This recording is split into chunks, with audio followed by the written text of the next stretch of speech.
কথা বলবো আগে, কবিতা বলার আগে। আপনারা অনেকেই অনেক বয়স্ক মানুষ আছেন যারা বলেন যে রাত্রিবেলা কেন মেয়েরা বাইরে বের হবে। আজকে যারা যারা আমাদের এখানে অনুষ্ঠান করছে তারা সবাই কিন্তু মেয়ে। অনেকে বলেন ছেলেরা ঠিক আছে, ছেলেরা দেরিতে ম্যাচিওর হয় এরকম বলে, কিন্তু ছেলেদিকে বোঝানো হয় না যে কেন মেয়েরা তোমাদের থেকে আগে বড় হয়ে যাচ্ছে, মেয়েদিকে দেখে কিছু শেখো। এটা বলতে বড় লজ্জার বিষয়। আমরা মা কালীর পুজো করছি, যিনি রাত্রেবেলায় পূজিত হন, অথচ সেখানে সেই রাজ্যেরই মেয়েদিকে বলা হচ্ছে তুমি রাত্রেবেলা কেন বেরিয়েছো। আবার সেই রাজ্যেই বলা হয়েছে যে মেয়েটা তো ছোট জামা পরেছে, অথচ মা কালী দেখুন উলঙ্গ অবস্থায় আছে।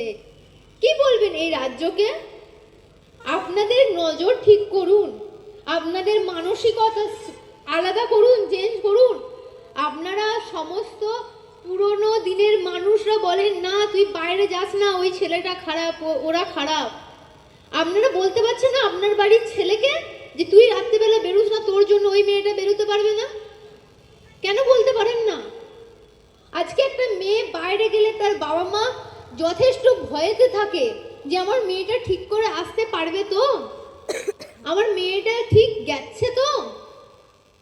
এত কিছু হওয়ার পরও আপনারা কিন্তু কোনো প্রতিবাদ করছেন না, অথচ মা কালীর পুজো করছেন, মা দুর্গার পুজো করছেন, মেয়েকে বলছেন লক্ষ্মী হও, কিন্তু বলছেন না তুমি কালীর মতো হও। আমি কি বলতে পারি যে আমরা স্বাধীন ভারতের মানুষ? মেয়েরা তো পরাধীন হয়ে গেছে। আজ যদি আরজি কর, কসবা এগুলোর যদি বিচার হতো, তাহলে তো আজকে দুর্গাপুরের মেয়েটা মারা যেত না। আজ এমনকি আমাদের পলাশনের একজন মেয়ে মারা গেছে, সেই মেয়েটা তো মারা যেত না। তার মানে আমরা সাধারণ গ্রামের মেয়ে হয়ে সেফটি পাচ্ছি না, সেখানে ওরা বড় বড় ছেলেরা যেখানে আছে আড্ডা দেয়, সেখানে তারা কি করে সেফটি পাবে? শহরে বাবা মা কি করে একা ছাড়বেন তাদেরকে? মেয়েটা যে পড়তে যাবে সেখানে একা কি করে ছাড়বে? আপনারাই বলুন আজকে যে কি হচ্ছে এটা আমাদের রাজ্যে। আমাদের রাজ্যে এটা কি হচ্ছে? মেয়েদের স্বাধীনতা কোথায়? আপনারা এর জন্য কিছু বলুন যে স্বাধীন ভারতবর্ষ, স্বাধীন রাজ্য, বিদ্যাসাগর থেকে রবীন্দ্রনাথ ঠাকুর আমাদের জন্য এত কিছু করে গেছেন, নেতাজি করে গেছেন, সবাই তো আমাদের বাংলারই মানুষ। কিন্তু তারা যেই স্বাধীন ভারতকে দেখতে চেয়েছিল, সেই স্বাধীন ভারত কিন্তু আজকে নেই। আমরা বলতে পারছি না যে আমার বাংলা সম্পূর্ণ ভালো, মেয়েদের জন্য সেফটি জায়গা। অন্যান্য রাজ্যে দেখুন বাংলার থেকে যথেষ্ট ভালো, অথচ বাংলার মেয়েদিকে বলা হচ্ছে তুমি রাত্রেবেলা বেরোবে না, তোমরাই তো ছেলেদিকে দেখাও, না হলে ছেলেরা দেখবে কি করে? নারীরা হয় মায়ের জাত, আর যারা মায়ের জাত হয়, যারা সৃজন করে, তাদেরকে এই কথাগুলো বলা উচিত হয় না। তাই ছেলেরা তোমরা তোমাদের নজর ঠিক করো। আজকে নারীদিকে নিয়েই আমি একটা কবিতা বলতে চলেছি, শুভ দাশগুপ্তের লেখা। যদিও শাঁখ বাজেনি, উলু দেয়নি কেউ, খুশির জোয়ারে ভেসে যায়নি বাড়ি ঘর উঠোন। এক মেয়ের জন্ম হয়েছিল, মেয়ের কন্যাবতী মাতার কোনো গর্ব নেই, কোনো অহংকার নেই, যেন রেজাল্টটা ভালো তবে ততটা মুখ করে বলার মতো নয়।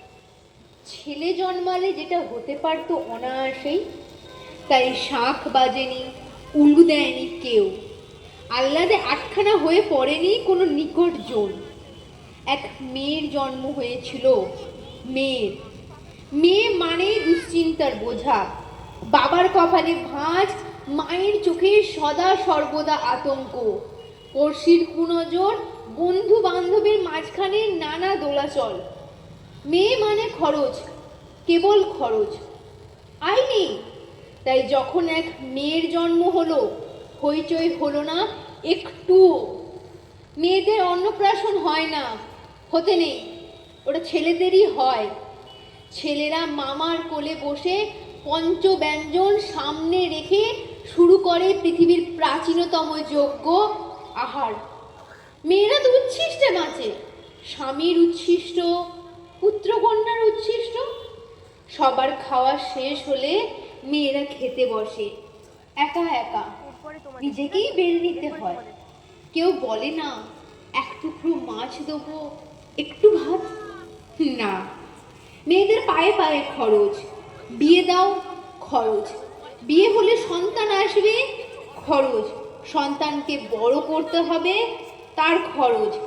তাই যখন মেয়ে জন্মায় তখন উল্লাস নয়, আনন্দ নয়, শঙ্খধ্বনি নয়, উলু নয়, নীরবতা, গভীর নীরবতা। মেয়েরা নিরাপত্তাহীন, তাদের নিরাপত্তা দিতে হয়। মেয়েরা বিপদ প্রবণ, তাদের সামলাতে হয়।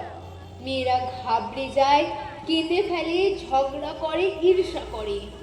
তাই মেয়েদের শাসন করতে হয়, বেঁধে ফেলতে হয় নানা নিয়মে, নানা অজুহাতে, নানা অকারণ শৃঙ্খলে। তবু সেই মেয়েরাই গর্ভে ধারণ করে পুরুষ প্রাণ। অমন যে পুরুষোত্তম শ্রীকৃষ্ণ, তার গর্ভধারিণী আর পালনকারিণী দুজন মানুষই কিন্তু মেয়ে। বিদ্যাসাগর থেকে রবি ঠাকুর, লেনিন থেকে ফিদেল কাস্ত্রো কেউ আকাশ থেকে নেমে আসতে পারেননি, মাতৃগর্ভ থেকেই তাদের আবির্ভাব। তবু মেয়েরা জন্মালে পরিবারে আনন্দ জাগে না, বাবার কপালে ভাঁজ বাড়তেই থাকে, মায়ের বুক কাঁপে, কাঁপতেই থাকে। মেয়ে যখন জন্মায় তাই শাঁখ বাজে না, উলুধ্বনি জাগে না, সরগম হয়ে ওঠে না কোনো ঠিকানায়। যদিও অসুর দলনের লগ্নে সমস্ত পুরুষ দেবতার মিলিত শক্তিতে যিনি দুর্গতি নাশিনী দুর্গা হয়ে, দশপ্রহর ধারিণী মা হয়ে ত্রিশূল হস্তে এগিয়ে আসেন দিগন্তে রণদুন্দুভি বাজিয়ে, তিনিও মেয়ে। কাল্পনিক সেই মহিলার জন্য শরতে শাঁখ বাজে, কিন্তু ঘরে মেয়ে জন্মালে শরতে কি শীতে কোনো সময়ই শাঁখ বাজে না। নমস্কার।